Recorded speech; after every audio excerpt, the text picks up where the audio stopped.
ಬೆಂಗಳೂರು ದಕ್ಷಿಣದಲ್ಲಿ ಸ್ವಾಭಿಮಾನಿ ಸಮತಾ ವೇದಿಕೆ ಹೋರಾಟಕ್ಕೆ ತಲೆಬಾಗಿದ ನೈಸ್ ಸಂಸ್ಥೆ ಇನ್ನು ಬೃಹತ್ ಪ್ರತಿಭಟನೆಯ ಎಚ್ಚರಿಕೆ ನೀಡಿದ 24 ಗಂಟೆಯಲ್ಲೇ ಪಿಳ್ಳಗನಹಳ್ಳಿ ರಸ್ತೆ ಸ್ವಚ್ಛತಾ ಕಾರ್ಯ ಆರಂಭ ಆಗಿದೆ. ಇನ್ನು ಜೂನ್ 19ರಂದು ಖಡಕ್ ಡೆಡ್ಲೈನ್ ಕೊಟ್ಟಿದ್ದಾರೆ. ಈ ವಿಷಯಕ್ಕೆ ಸಂಬಂಧಿಸಿದಂತೆ ಒಂದು ಬ್ರೇಕಿಂಗ್ ನ್ಯೂಸ್ ಲಭ್ಯ ಆಗ್ತಾ ಇದೆ. ಪ್ರತಿಭಟನೆಯ ಎಚ್ಚರಿಕೆ ಬೆನ್ನಲ್ಲೇ ಎಚ್ಚೆತ್ತ ನೈಸ್ ಸಂಸ್ಥೆ 24 ಗಂಟೆಯಲ್ಲೇ ರಸ್ತೆ ಸ್ವಚ್ಛತಾ ಕಾರ್ಯ ಆರಂಭ ಆಗಿದೆ. ಕೇವಲ ಕ್ಲೀನ್ ಮಾಡಿದ್ರೆ ಸಾಲದು, ಡಾಂಬರ್ ಹಾಕಿದ್ರೆ ಜೂನ್ 19ಕ್ಕೆ ನೈಸ್ ಟೋಲ್ ಬಳಿ ಬೃಹತ್ ಪ್ರತಿಭಟನೆ ನಡೆಸಲಾಗುತ್ತೆ ಅಂತ ಎಚ್ಚರಿಸ್ತಾ ಇದ್ದಾರೆ. ಇನ್ನು ಗುಂಡಿ ಬಿದ್ದ ರಸ್ತೆಯಿಂದ ಶಾಲಾ ಮಕ್ಕಳು ಸಾರ್ವಜನಿಕರ ಪರದಾಟ, ನೈಸ್ ಸಂಸ್ಥೆಯ ವಿರುದ್ಧ ಮಂಜುಳಾ ಗೋಪಿ ಆಕ್ರೋಶವನ್ನ ವ್ಯಕ್ತಪಡಿಸ್ತಾ ಇದ್ದಾರೆ. ಪಿಳ್ಳಗನಹಳ್ಳಿ ಬನ್ನೇರುಘಟ್ಟ ರಸ್ತೆ ಮುಚ್ಚಲು ನೈಸ್ ಯತ್ನ ಮಾಡ್ತಾ ಇದೆಯಾ? ಇನ್ನು ಅಧಿಕಾರಿಗಳಿಗೆ ಮನವಿ ಸಲ್ಲಿಸಿದ್ರೂ ಕೂಡ ಸಿಗದ ಸ್ಪಂದನೆ. ಇನ್ನು ಸ್ವಾಭಿಮಾನಿ ಸಮತಾ ವೇದಿಕೆ ಹೋರಾಟಕ್ಕೆ ಮೊದಲ ಜಯ ಸಿಕ್ಕದಂತಾಗಿದೆ. ರಸ್ತೆಗಿಳಿದ ನೈಸ್ ಸಿಬ್ಬಂದಿ ಜೂನ್ 19ರ ಡೆಡ್ ಲೈನ್ ಅನ್ನ ಕೊಟ್ಟಿದ್ದಾರೆ.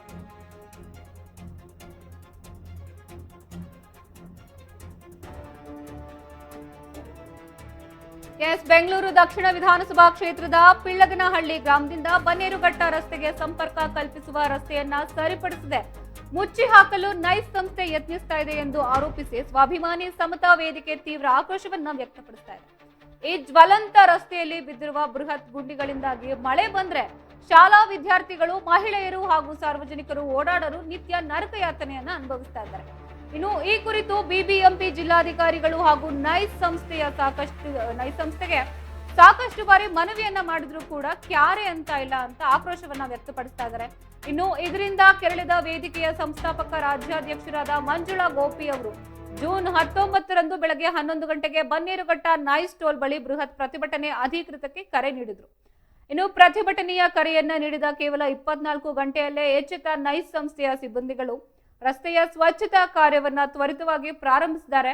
ಇದು ಕೇವಲ ರಸ್ತೆಯ ಸ್ವಚ್ಛತೆಗೆ ಸೀಮಿತವಾಗಬಾರದು, ಇನ್ನು ತಕ್ಷಣವೇ ಸಂಪೂರ್ಣ ಡಾಂಬರೀಕರಣ ಮಾಡಿಕೊಡ್ಬೇಕು. ಇಲ್ಲದಿದ್ರೆ ಜೂನ್ 19ರಂದು ನೈಸ್ ಟೋಲ್ ಬಳಿ ಬೃಹತ್ ಪ್ರತಿಭಟನೆ ನಡೆಸೋದಾಗಿ ಖಚಿತ ಎಂದು ಮಂಜುಳಾ ಗೋಪಿ ಅವರು ಖಡಕ್ ಆಗಿ ವಾರ್ನಿಂಗ್ ಅನ್ನ ಕೊಟ್ಟಿದ್ದಾರೆ.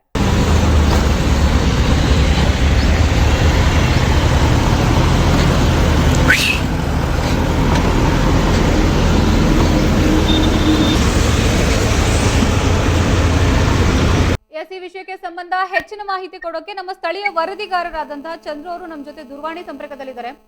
ಚಂದ್ರು, ಹೇಳಿ, ಏನಿದ್ರು ಹೆಚ್ಚಿನ ಮಾಹಿತಿ? ಬೆಂಗಳೂರು ದಕ್ಷಿಣ ವಿಧಾನಸಭಾ ಕ್ಷೇತ್ರದ ಗ್ರಾಮದಿಂದ ಬನ್ನೇರುಘಟ್ಟ ಮುಖ್ಯ ರಸ್ತೆಗೆ ಈ ರಸ್ತೆಯಲ್ಲಿ ಸಾಕಷ್ಟು ದಿನಗಳಿಂದ ಕಸದ ರಾಶಿ ಆಗಿರ್ಬೋದು ಮತ್ತೆ ಸುಮಾರು ಗುಂಡಿಗಳನ್ನ ಬಿದ್ದಿರ್ತದೆ. ಈ ಒಂದು ಸಂದರ್ಭದಲ್ಲಿ ಸಾಕಷ್ಟು ಬಾರಿ ಶ್ರಮದ ಸೈನಿಕ ದಳ ಆಗಿರ್ಬೋದು, ಈ ಒಂದು ವಿಚಾರಕ್ಕೆ ಸಂಬಂಧಿಸಿದಂತೆ ಜಿಲ್ಲಾಧಿಕಾರಿಗಳಿಗೆ ಆಗಿರ್ಬೋದು, ಅಧಿಕಾರಿಗಳಿಗೆ ಆಗಿರ್ಬೋದು ಸಾಕಷ್ಟು ಬಾರಿ ಮನವಿಗಳನ್ನ ಕೂಡ ಮಾಡಿರ್ತದೆ. ಬಟ್ ಯಾವುದೇ ರೀತಿಯ ರೆಸ್ಪಾಂಡ್ ಅಂದ್ರೆ ಯಾವುದೇ ಪ್ರತಿಕ್ರಿಯೆ ಬಂದಿರತಕ್ಕ ಸಂದರ್ಭದಲ್ಲಿ ಸಂಸ್ಥಾಪಕ ರಾಜ್ಯಾಧ್ಯಕ್ಷರಾದಂತಹ ಶ್ರೀಮತಿ ಮಂಜುಳಾರವರು ಶಿಕ್ಷಾರದಲ್ಲಿ ಆಕ್ಷನ್ ಅನ್ನ ತಗೊಳ್ಳಿಕ್ಕೆ ಅಥವಾ ಪ್ರತಿಭಟನೆ ಮಾಡ್ಲಿಕ್ಕೆ ಏನನ್ನ ಪಾಂಪ್ಲೆಟ್ ಅನ್ನ ಓದಿಸುವಂತಹ ಸಂದರ್ಭದಲ್ಲಿ ಈ ಒಂದು ಈಗಾಗಲೇ ಸಂಸ್ಥೆಯಿಂದ ಒಂದು ರೀತಿ ಕ್ಲೀನ್ ಮಾಡುವಂತಹ ಕೆಲಸಗಳನ್ನ ಈಗಾಗಲೇ ಮಾಡ್ತಾ ಶುರು ಮಾಡಿರ್ತಕ್ಕಂಥದ್ದು. ಮತ್ತೆ ಈಗಾಗಲೇ ಮಂಜುಳಾರವರು ವಾಹಿನಿಗೆ ಪ್ರತಿಕ್ರಿಯೆ ನೀಡಿರೋದೇನಪ್ಪಾ ಅಂದ್ರೆ ಕೇವಲ ಕ್ಲೀನ್ ಮಾಡಿಸುವುದಲ್ಲ, ನಮಗೆ ಸಂಪೂರ್ಣವಾಗಿ ಡಾಂಬರೀಕರಣ ಮಾಡ್ಕೊಡ್ಬೇಕಾಗತ್ತೆ. ಯಾಕಪ್ಪ ಅಂದ್ರೆ ಈ ಒಂದು ರಸ್ತೆಯಲ್ಲಿ ಸಾಕಷ್ಟು ಮಹಿಳೆಯರಾಗಿರ್ಬೋದು, ಶಾಲಾ ಮಕ್ಕಳಾಗಿರ್ಬೋದು ದಿನನಿತ್ಯವೂ ಸಂಚಾರ ಮಾಡ್ತಾ ಇರ್ತಾರೆ. ಆ ಒಂದು ವಿಚಾರದಲ್ಲಿ ಸಂಬಂಧಪಟ್ಟ ನೈಸ್ ಕಂಪನಿಯವರು ಈ ರಸ್ತೆಗೆ ಡಾಂಬರೀಕರಣ ಮಾಡ್ಕೊಳ್ಬೇಕು. ಇಲ್ಲದಿದ್ದಲ್ಲಿ ಮುಂದಿನ 19ನೇ ತಾರೀಕು ಬನ್ನೇರುಘಟ್ಟ ಮುಖ್ಯ ರಸ್ತೆಯ ನೈಸ್ ರೋಡ್ ಜಂಕ್ಷನ್ ಬಳಿ ಒಂದು ಉಗ್ರವಾದ ಹೋರಾಟ ಮಾಡ್ತೀನಿ ಅಂತ ಹೇಳಿದ್ದಾರೆ ಅಂತ ಹೇಳ್ಬೋದಾಗಿದೆ. ಈಗ 24 ಗಂಟೆ ಎಚ್ಚರಿಕೆ ಕೊಟ್ಟ ಮೇಲೆ ಕ್ಲೀನ್ ಮಾಡ್ತಾ ಇದಾರಲ್ಲ, ಅಲ್ಲಿ ಅದಕ್ಕೂ ಮುಂಚೆ ಏನ್ ಮಾಡ್ತಿದ್ರು? ಖಂಡಿತವಾಗ್ಲೂ ಈ ಒಂದು ವಿಚಾರದಲ್ಲಿ ಯಾಕಂದ್ರೆ ಒಂದಷ್ಟು ನೈಸ್ ಕಂಪನಿಯವರು ಆಗಿರ್ಬೋದು, ಯಾರೇ ಆಗಿರ್ಬೋದು, ಒಂದಷ್ಟು ವಿಚಾರದಲ್ಲಿ ಕಣ್ಣಿಟ್ಟು ಕೂಡುವ ರೀತಿಯಲ್ಲಿ ವರ್ತಿಸ್ತಕ್ಕಂಥದ್ದು ಈಗಾಗಲೇ ನಮಗೆ ಕಂಡು ಬಂದಿದೆ. ಯಾಕಂದ್ರೆ ಈಗಾಗಲೇ ನಾವು ಒಂದಷ್ಟು ಪಾಂಪ್ಲೆಟ್ ಅನ್ನ ನೋಡಿದ್ದೀವಿ. ಸಮತಾ ಸೈನಿಕ ದಳದಿಂದ ನಾವು ಪ್ರೊಟೆಸ್ಟ್ ಅನ್ನ ಮಾಡ್ತೀವಿ, ಬೃಹತ್ ಗಾತ್ರದ ರ್ಯಾಲಿಯನ್ನ ಮಾಡ್ತೀವಿ, ಪ್ರತಿಭಟನೆ ಮಾಡ್ತೀವಿ ಅನ್ನುವವರೆಗೂ ಯಾವುದೇ ರೀತಿ ಆಕ್ಷನ್ ತೆಗೆದುಕೊಂಡಿದ್ದಿಲ್ಲ. ಹೌದು.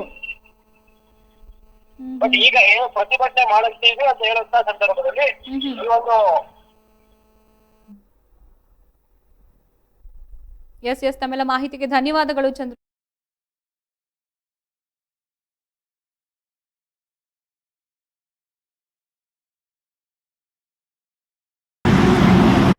ಇದಕ್ಕೆ ಸಂಬಂಧಪಟ್ಟಂಗೆ ಇನ್ನಷ್ಟು ಮಾಹಿತಿ ಕೊಡೋಕೆ ನಮ್ ಜೊತೆ ಸ್ವಾಭಿಮಾನಿ ಸಮತಾ ವೇದಿಕೆಯ ಸಂಸ್ಥಾಪಕ ರಾಜ್ಯಾಧ್ಯಕ್ಷರಾದಂತ ಎಸ್ ಮಂಜುಳಾ ಗೋಪಿ ಅವರು ನಮ್ ಜೊತೆ ದೂರವಾಣಿ ಸಂಪರ್ಕದಲ್ಲಿದ್ದಾರೆ. ಮೇಡಮ್ ನಮಸ್ತೆ. ಮೇಡಮ್ ನಮಸ್ತೆ ಮೇಡಮ್, ಹೇಳಿ ಮೇಡಮ್. ಇದ್ರ ಬಗ್ಗೆ ಇನ್ನಷ್ಟು ಮಾಹಿತಿ ಕೊಡಿ ಮೇಡಮ್. ಏನ್ ಡಾಂಬರೀಕರಣ ಅನ್ನೋ ಹೆಸರಲ್ಲಿ ಕ್ಲೀನಿಂಗ್ ನಡೀತಾ ಇದೆ, ಮತ್ತೆ ನೀವು ಪ್ರತಿಭಟನೆ ಮಾಡ್ತೀವಿ ಅಂತ ಗಡುವು ಕೊಟ್ಟು 24 ಗಂಟೆಯಲ್ಲಿ ಕೆಲಸ ಶುರುವಾಗಿದೆ. ಇದ್ರ ಬಗ್ಗೆ ಏನ್ ಹೇಳಕ್ ಇಷ್ಟಪಡ್ತೀರಾ ಮೇಡಮ್? ಮೇಡಮ್, ನಾವು ಪ್ರತಿಭಟನೆ ಮಾಡ್ತೀವಿ ಅಂತ ಹೇಳಿ 24 ಗಂಟೆಯಲ್ಲಿ ಕೆಲಸ ಶುರುವಾಗಿರೋದು ಸಂತೋಷಕರವಾದ ವಿಷಯನೇ. ಹೌದು, ಒಂದು ನಮ್ಮ ಮನವಿಗೆ ಸ್ಪಂದಿಸಿದ್ದಾರೆ ಅಂತ ತಿಳ್ಕೊಬಹುದು. ಬಟ್ ಅದು ಬರೀ ಕ್ಲೀನಿಂಗ್ ಅಷ್ಟಲ್ಲೇ ಬಿಟ್ರೆ ಅದು ಸಾಧ್ಯವಾಗೋದಿಲ್ಲ ಮೇಡಮ್. ಅದು ಡಾಂಬರೀಕರಣ ಆಗ್ಬೇಕು, ಮತ್ತೆ ಜನ ಓಡಾಡೋದಕ್ಕೆ ಅನುಕೂಲವಾಗುವಂತ ಲೈಟ್ ವ್ಯವಸ್ಥೆನ ಮಾಡ್ಕೊಡ್ಬೇಕು ಮೇಡಮ್. ಇದು ನಮ್ಮ ಡಿಮ್ಯಾಂಡ್ ಇರೋದು. ಸೊ ಇದು ಯಾವ್ದು ಈಡೇರೋವರೆಗೂ ನಾವು ಪ್ರತಿಭಟನೆ ಅಂತೂ ಖಂಡಿತ ನಿಲ್ಸೋದಿಲ್ಲ ಮೇಡಮ್ ಅವರೇ. ಮೇಡಮ್, ಇದು ಎಷ್ಟು ದಿನದಿಂದ ನೀವು ಪ್ರತಿಭಟನೆ ಮಾಡ್ಬೇಕು ಅಂತ ಅನ್ಕೊಂಡಿದ್ರಿ, ಅಥವಾ ಈ ಪ್ರಾಬ್ಲಮ್ ಎಷ್ಟು ದಿನದಿಂದ ಇತ್ತು ಮ್ಯಾಮ್? ಅಕಸ್ಮಾತ್ ಇದು ಕಳೆದ 15 ವರ್ಷಗಳಿಂದ ಇರುವಂತ ಸಮಸ್ಯೆ. ನಿನ್ನೆ ಮೊನ್ನೆ ಸಮಸ್ಯೆ ಅಲ್ಲ ಇದು. ಯಾವತ್ತು ಈ ಒಂದು ಸರ್ವಿಸ್ ರೋಡ್ ನೈಸ್ ರೋಡ್ ಆಯ್ತು, ನೈಸ್ ರೋಡ್ ಆದ್ಮೇಲೆ ಈ ಒಂದು ಗ್ರಾಮಕ್ಕೆ ಪಿಳ್ಗಾನಹಳ್ಳಿ ಊರಿಗೆ ಅಂತ ಸರ್ವಿಸ್ ರೋಡ್ ಯಾವತ್ ಬಿಟ್ಟಿದ್ದಾರೆ ಅವಾಗಿಂದ ಇವಾಗರೂ ಆಗೋದೆ. ಪ್ರತಿ 6 ತಿಂಗಳಿಗೊಂದ್ಸಲ, ವರ್ಷಕ್ಕೊಂದ್ಸಲ ನಾನೇ ಕೂತು JCB ಬಿಟ್ಟು ಕ್ಲೀನ್ ಮಾಡಿಸ್ತಾ ಇದ್ದೆ ಈ ಜಾಗನ. ಆದ್ರೆ ಇದು ಒಂದು ಸಾರ್ವಜನಿಕ ಓಡಾಡಕ್ಕೆ ಅನುಕೂಲವಾಗುವಂತ ರಸ್ತೆ ಆಗ್ಲಿ ಅನ್ನೋ ಒಂದು ಉದ್ದೇಶಕ್ಕೆ ನಾವು ಅವರಿಗೆ ತುಂಬಾ ಸಲ ಮನವಿಗಳು ಮಾಡ್ಕೊಂಡಿದೀವಿ, ಮೌಖಿಕವೂ ಮಾಡಿದೀವಿ, ಮತ್ತೆ ಅವ್ರಿಗೆ ಲಿಖಿತ ರೂಪದಲ್ಲೂ ಕೊಟ್ಟಿದೀವಿ. ನಮ್ ಯಾವ್ದೇ ಮನವಿಗೆ ಒಂದು ಸ್ಪಂದಿಸ್ಲಿಲ್ಲ ಅನ್ನೋ ಒಂದು ಇದ್ದಾಗ ನಾವೀಗ ಹೋರಾಟಕ್ಕೆ ಕರೆ ಕೊಟ್ಟಿದ್ದೀವಿ. ನೆಗ್ಲಿಜೆನ್ಸಿಗೆ ಕಾರಣ ಏನು ಮ್ಯಾಮ್ ಅಧಿಕಾರಿಗಳಿಗೆ? ಸಾರಿ ಮೇಡಮ್ ಅವರೇ, ಇಷ್ಟು ನೆಗ್ಲೆಕ್ಟ್ ಮಾಡ್ತಿರೋದು ಅಧಿಕಾರಿಗಳು ಏನ್ ಕಾರಣಕ್ಕೆ? ಇಲ್ಲಿ ನೆಗ್ಲಿಜೆನ್ಸಿ ಅಂತ ಮಾಡ್ತಾರೆ. ನೈಸ್ ಅನ್ನೋದು ಒಂದು ಬೃಹತ್ ಸಂಸ್ಥೆ ಅದು. ಅದು ಸರ್ಕಾರದ ಮಟ್ಟದಲ್ಲಿ ತುಂಬಾ ಒಂದು ಪವರ್ಫುಲ್ ಇರುವಂತ ಒಂದು ಸಂಸ್ಥೆ ಆಗಿರೋದ್ರಿಂದ ಬಿಡು ನಮ್ಮನ್ನ ಏನ್ ಮಾಡ್ಕೊಂತಾರೆ ಅಂತ ಒಂದು ನೆಗ್ಲಿಜೆನ್ಸಿನೂ ಇರ್ಬೋದು, ಅಥವಾ ಇವರು ಬಡವರು ಏನ್ ಮಾಡ್ಕೊಂತಾರೆ ಅನ್ನೋ ಒಂದು ಧೋರಣೆನೂ ಇರ್ಬೋದು ಮೇಡಮ್ ಅವರೇ. ಈಗ ರೋಡ್ ಹಂಗ್ ಇದೆಯಲ್ಲ, ಆಕ್ಸಿಡೆಂಟ್ಸ್ ಆಗೋ ಚಾನ್ಸಸ್ ಇರುತ್ತೆ. ಸಾರಿ ಮೇಡಮ್ ಅವರೇ, ಈಗ ರೋಡ್ ಆತರ ಇದೆಯಲ್ಲ, ನಾವು ವಿಜುವಲ್ಸ್ ಅಲ್ಲಿ ನೋಡ್ತಾ ಇದೀವಿ ಮೇಡಮ್, JCB ಇಂದ ಕ್ಲೀನ್ ಮಾಡಿಸ್ತಾ ಇದ್ದಾರೆ. ನಮ್ಗೆ ಅಲ್ಲೇ ಗೊತ್ತಾಗ್ತಿದೆ ಎಷ್ಟು ಹಳ್ಳ ಕೊಳ್ಳ ಇದೆ ಅಂತ, ಮತ್ತೆ ಆಕ್ಸಿಡೆಂಟ್ ಆಗೋ ಚಾನ್ಸಸ್ ಕೂಡ ಜಾಸ್ತಿ ಇರುತ್ತೆ ಅಲ್ಲಿ ನೋಡೋ ವಿಜುವಲ್ಸ್ ಅಲ್ಲಿ ನೋಡೋದಾದ್ರೆ. ಸಾಧ್ಯತೆಗಳು ಇದೆ, ಮತ್ತೆ ಕಳ್ಳಕಾಕರ ಇಲ್ಲಿ ಇದು ಕಳ್ಳತನ ಮಾಡೋಂತ ಸಾಧ್ಯತೆ ಇದೆ, ಮತ್ತೆ ರೌಡಿಸಮ್ ಅಂದ್ರೆ ಈ ಗಾಂಜಾ ಸ್ಮೆಲ್ ಇವೆಲ್ಲ ತುಂಬಾ ಇದೆ ಮೇಡಮ್ ಅವರೇ ಇಲ್ಲಿ. ಅಷ್ಟಾದ್ರೂ ಅಧಿಕಾರಿಗಳು ಅದ್ರ ಬಗ್ಗೆ ಯಾವ್ದೇ ಕ್ರಮ ಕೈಗೊಳ್ತಾ ಇಲ್ವಾ ಮೇಡಮ್? ಅಧಿಕಾರಿಗಳು ಜ್ಞಾನ ಕೊಡು ತೋರಿಸ್ತಾ ಇದ್ದಾರೆ. ಕಾರಣ ಏನಂತಂದ್ರೆ ಅವರು ಇದು ನಮ್ಮ ಅಂಡರ್ ಬರೋದಿಲ್ಲ. ಸೊ ಇದು ನೈಸ್ ಸಂಸ್ಥೆಗೆ ಸಂಬಂಧಪಟ್ಟಿರುವಂತ ಜಾಗ ಇದು. ಇದಕ್ಕೂ ನಮಗೂ ಸಂಬಂಧ ಇಲ್ಲ. ನೈಸ್ ಅವರೇ ಅದನ್ನ ಸರಿಪಡಿಸಬೇಕು ಅನ್ನೋ ಉದ್ದೇಶದಿಂದ ಅವರು ಅದನ್ನ BJP ಅವರಾಗ್ಲಿ ಅಥವಾ ಸರ್ಕಾರದ ಯಾವೇ ಒಬ್ಬ ಅಧಿಕಾರಿಗಳಾಗ್ಲಿ ಇದನ್ನ ಸ್ಪಂದಿಸ್ತಾ ಇಲ್ಲ. ಮತ್ತೆ ಶಾಸಕರಿಗೂ ಸಹ ಇದ್ರ ಬಗ್ಗೆ ನಾವು ಮೌಖಿಕವಾಗಿ ತಿಳಿಸಿದೀವಿ. ಅವರು ಏನಂತಾರೆ, ಇದು ನೈಸ್ ಸಮಸ್ಯೆ ಇದೆ, ನಮಗ್ ಬರೋದಿಲ್ಲ, ನಾವು ಮಾಡೋದು ಬರೋದಿಲ್ಲ ಅಂತ ಅವರು ಕೈ ತೊಳ್ಕೊಂಡಿದ್ದಾರೆ ಮೇಡಮ್ ಅವರ. ಈಗ ರಸ್ತೆ ಗುಂಡಿಗಳಿಗೆ ಸಂಬಂಧಪಟ್ಟಾಗೆ ಆದ್ರೆ ನೈಸ್ ಇದಕ್ ಬರುತ್ತೆ, ಹಾಗೆ BBMP ಬರುತ್ತೆ. ನೀವ್ ಹೇಳ್ತಿರೋದ ಹಾಗೆ ಇಲ್ಲ ಮೇಡಮ್ ಅವ್ರ, ಆತರ ಇಲ್ಲ. ಇದು ಏನಂತಂದ್ರೆ ಇದು ನೈಸ್ ವ್ಯಾಪ್ತಿ ಒಳಗಡೆ ಇರೋದು. ಅವರ ಒಂದು ಲೀಸ್ ಗೆ ಕೊಟ್ಟಿರೋಂತ ಭೂಮಿ ಒಳಗಡೆ ಇರೋಂತ ರೋಡ್ ಇದು. ಅದನ್ನ ಮೈಂಟೈನ್ ಮಾಡುವಂತ ಜವಾಬ್ದಾರಿ ನೈಸ್ ಸಂಸ್ಥೆಗೇನೆ ಇರುತ್ತೆ.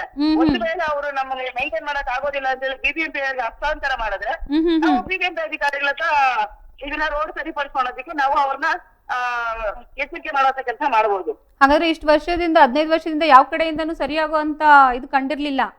ಇಲ್ಲ ಮೇಡಮ್, ಖಂಡಿತ ಯಾವುದೇ ಲಕ್ಷಣಗಳು ಕಂಡಿರ್ಲಿಲ್ಲ ಮೇಡಮ್ ಅವರೇ. ಇವಾಗ ಏನ್ ಹೇಳಿದ್ರು, ಬರೀ ಕ್ಲೀನಿಂಗ್ ಮಾತ್ರ ಬಿಡ್ತಾರ ಅಥವಾ ಸರ್ಫೇಸ್ ಲೆವೆಲ್ಗೆ? ಇಲ್ಲ ಮೇಡಮ್ ಅವರೇ, ಇವತ್ತು ಬೆಳಗ್ಗೆ ಅವರು ನಿನ್ನೆ ನಾವು ಪ್ರತಿಭಟನೆ ಕರೆ ಕೊಟ್ಟಿದ ತಕ್ಷಣ ಕೂಡಲೇ ಅವರು ಬೆಳಗ್ಗೆ JCB ಬಿಡುವಂತ ಕೆಲಸ ಮಾಡಿದ್ದಾರೆ, ಅದನ್ನ ಕ್ಲೀನ್ ಮಾಡಿಸ್ತಾ ಇದ್ದಾರೆ. ಆ ಒಂದು ವಿಷಯಕ್ಕೆ ನಾವು ಸ್ವಾಗತ ಮಾಡ್ತೀವಿ. ಆದ್ರೆ ನಮ್ಮ ಒಂದು ಬೇಡಿಕೆ ಏನಿರೋದಂದ್ರೆ, ಇದು ಮೂಲ ಒಂದು ದಲಿತ ಗ್ರಾಮ. ಇದು ಪಿಳ್ಗಾನಹಳ್ಳಿ ಅನ್ನೋದು ದಲಿತ ಗ್ರಾಮ. ಎಲ್ಲೇ ಉಟ್ಕೊಂಡಿರೋಂತ ಊರಲ್ಲ, 150 ವರ್ಷಗಳಿಂದ ಇರೋಂತ ಊರು. ಇಲ್ಲಿ ಸುಮಾರು ಅನೇಕ ದಲಿತ ಕುಟುಂಬಗಳಿದಾವೆ. ಇಲ್ಲಿ ಒಂದು ಪ್ರಾಥಮಿಕ ಸ್ಕೂಲ್ ಮಾತ್ರ ಇದೆ, ಒಂದು 5ನೇ ಕ್ಲಾಸ್ 6ನೇ ಕ್ಲಾಸ್ ವರ್ಗು ಮಾತ್ರ ಸ್ಕೂಲ್ ಇದೆ. ಹೈಯರ್ ಎಜುಕೇಶನ್ ಗೆ ಹೋಗ್ಬೇಕಾದ್ರೆ ಹೈಸ್ಕೂಲ್ ಹೋಗ್ಬೇಕಂತಂದ್ರು ನೈಸ್ ರೋಡ್ ಹಾಕೊಂಡೇ ಹೋಗ್ಬೇಕು. ಮಕ್ಕಳು ನಡ್ಕೊಂಡು ಹೋಗಿ ನಡ್ಕೊಂಡ್ ಬರ್ತಾರೆ. ಮತ್ತೆ ಇಲ್ಲಿ ಸುಮಾರು ಜನ ಬಡ ಕುಟುಂಬಗಳು ಇರೋದು, ಎಲ್ಲ ಮಿಡ್ಲ್ ಕ್ಲಾಸ್ ಫ್ಯಾಮಿಲಿ ಇರೋದ್ರಿಂದ ಗಾರ್ಮೆಂಟ್ಸ್ ಹೋಗುವಂತ ಹೆಣ್ಮಕ್ಳೆಲ್ಲ ನೈಸ್ ರೋಡ್ ಅಲ್ಲಿ ಇದೇ ರೋಡ್ ಅಲ್ಲಿ ನಡ್ಕೊಂಡು ಹೋಗಿ ನಡ್ಕೊಂಡ್ ಬರ್ಬೇಕು. ಅವ್ರಿಗೆ ತುಂಬಾ ತೊಂದರೆಗಳಾಗ್ತಿದೆ, ತುಂಬಾ ದೌರ್ಜನ್ಯಕ್ಕೆ ಒಳಗಾಗ್ತಾ ಇದ್ದಾರೆ.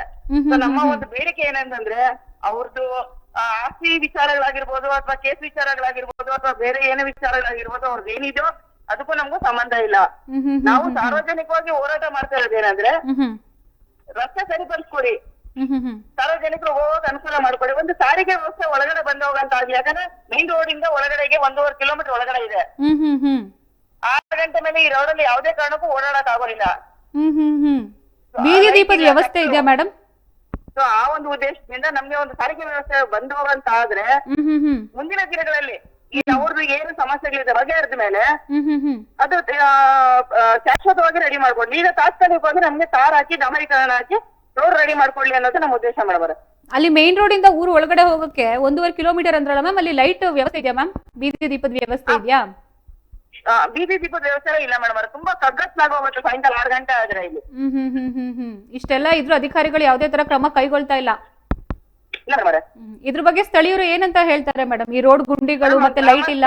ಈಗ ಅನೇಕ ಗ್ರಾಮಸ್ಥರು ಮತ್ತೆ ನಮ್ಮ ಜೊತೆ ಓದಿದಂತ ಹುಡುಗರುಗಳು ಮತ್ತೆ ಇಲ್ಲಿ ಸ್ಥಳೀಯವಾಗಿ ಕೆಲ್ಸಕ್ಕೆ ಹೋಗುವಂತ ಹೆಣ್ಮಕ್ಳು ಮತ್ತೆ ಇಲ್ಲಿ ಸ್ಥಳೀಯವಾಗಿರುವಂತ ಸಂಘಟನೆಗಳು, ಸುಮಾರು ಸಂಘಟನೆಗಳು ನಾವೀಗ ಕರಪತ್ರ ಹೊರಡಿಸಿದ ಮೇಲೆ ಒಳ್ಳೆ ಕೆಲಸ ಮಾಡ್ತಾ ಇದ್ದೀರಾ, ನಿಮ್ಮ ಜೊತೆಗೆ ನಾವು ಕೈ ಜೋಡಿಸ್ತೀವಿ, ಖಂಡಿತ ನಿಮ್ಮ ಹೋರಾಟಕ್ಕೆ ನಾವು ಸಪೋರ್ಟ್ ಮಾಡ್ತೀವಿ, ಹೋರಾಟ ಯಾವತ್ತು ಅಂತ ಹೇಳಿ ನಾವೆಲ್ಲ ಬಂದು ನಿಮ್ ಜೊತೆಗೆ ಸೇರ್ಕೊಂತೀವಿ ಅಂತ ಹೇಳ್ಬಿಟ್ಟು 1,000 ಜನ ಈಗಾಗಲೇ ಕರಪತ್ರ 1,000 ಕರಪತ್ರ ಹೊರಡ್ತಿದ್ವಿ. ಪ್ರತಿಯೊಬ್ರು ಬಂದು ಕೇಳಿ ಕರಪತ್ರ ತಗೊಂಡ್ ಹೋಗ್ತಾ ಇದ್ದಾರೆ ಮೇಡಮ್. ನಿಮ್ ಮುಂದಿನ ನಡೆ ಏನಿದೆ ಮಂಜುಳಾ ಅವ್ರೆ? ಮೇಡಮ್ ಮುಂದಿನ ನಡೆ ಏನಿಲ್ಲ, ನಮ್ದು ಈಗ ಕ್ಲೀನ್ ಮಾಡ್ತಾ ಇದ್ದಾರೆ. ಯಾರು CS ಇದಾರೆ, ಯಾರು ಅಶೋಕಿನಿ ಅವರು CS ಯಾರಿದ್ದಾರೆ ಅವರು ಒಂದು ಚೀಫ್ ಸೆಕ್ರೆಟರಿ ಅವರು ಸುಧಾಕರ್ ಹೆಗ್ಡೆ ಸರ್ ಅಂತ ಮತ್ತೆ ಅಶೋಕಿನಿ ಸರ್, ಇವರಿಬ್ರು ನಮ್ಮ ಒಂದು ಮನವಿಗೆ ಸ್ಪಂದಿಸಿದ್ದಾರೆ. ಅವ್ರಿಗೆ ನಿಜವಾಗ್ಲೂ ನಾವು ಅವ್ರಿಗೆ ಅಭಿನಂದನೆ ಸಲ್ಲಿಸ್ತೀವಿ. ಇದೇ ರೀತಿ ನಮ್ಗೆ ಡಾಂಬರೀಕರಣ ಎಷ್ಟು 1.5 ಕಿಲೋಮೀಟರ್ ಇದೆ ಅಷ್ಟೇ, ಅದು 300 ಮೀಟರ್ ಕೂಡ ಬರೋದಿಲ್ಲ ಮೇಡಮ್ ಅವ್ರು ಹೇಳ್ಬೇಕು ಅಂದ್ರೆ. ಅದನ್ನ ಡಾಂಬರೀಕರಣ ಮಾಡಿ ಒಂದು ಲೈಟ್ ವ್ಯವಸ್ಥೆ ಮಾಡ್ಕೊಡ್ಲಿ. ಮುಂದಿನ ದಿನಗಳಲ್ಲಿ ಅವರು ಶಾಶ್ವತವಾಗಿ ರೋಡ್ ನ ಮಾಡಿ ತಾತ್ಕಾಲಿಕವಾಗಿ ನಮ್ಗೆ ರಸ್ತೆ ಮಾಡ್ಕೊಡ್ಲಿ ಅಂತ. ಒಂದು ವೇಳೆ ಮಾಡ್ಲಿಲ್ಲ ಅಂತಂದ್ರೆ ಹೋರಾಟ ಯಾವುದೇ ಕಾರಣಕ್ಕೂ ನಿಲ್ಲದೆ ಮೇಡಮ್, ಖಂಡಿತ ಟೋಲ್ ಬಂದ್ ಮಾಡಿ ಹೋರಾಟ ಮಾಡೇ ಮಾಡ್ತೀವಿ ಮೇಡಮ್. ನಿಮ್ಮ ಈ ಹೋರಾಟಕ್ಕೆ ಈಡೆನ್ಸ್ ನ್ಯೂಸ್ ಇಂದ ಬೆಂಬಲ ಯಾವಾಗ್ಲೂ ಇದೆ. ಧನ್ಯವಾದಗಳು ತಮ್ಮೆಲ್ಲ ಅಭಿಪ್ರಾಯನ ಈಡೆನ್ಸ್ ನ್ಯೂಸ್ ಜೊತೆ ಹಂಚ್ಕೊಂಡಿದ್ದಕ್ಕೆ ಮಂಜುಳಾ ಅವರೇ.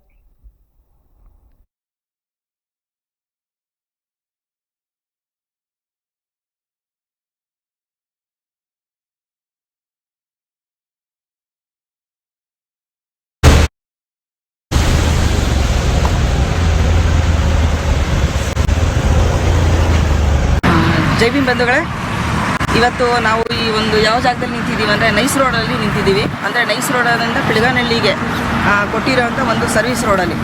ಸೊ ಈ ರೋಡಲ್ಲಿ ಅಂದರೆ ಬನ್ನೇರುಘಟ್ಟದಿಂದ ಪಿಳಗಾನಹಳ್ಳಿ ಇದು ಮೂಲತಃ ಬಂದು 150 ವರ್ಷಗಳ ಹಿಂದೆ ಇರುವಂಥ ಊರು. ಸೊ ಈ ಊರಿಗೆ ಸರ್ವಿಸ್ ರಸ್ತೆ ಅನ್ನೋದು ಇದೊಂದೇ ಸರ್ವಿಸ್ ರಸ್ತೆ ಇರೋದು.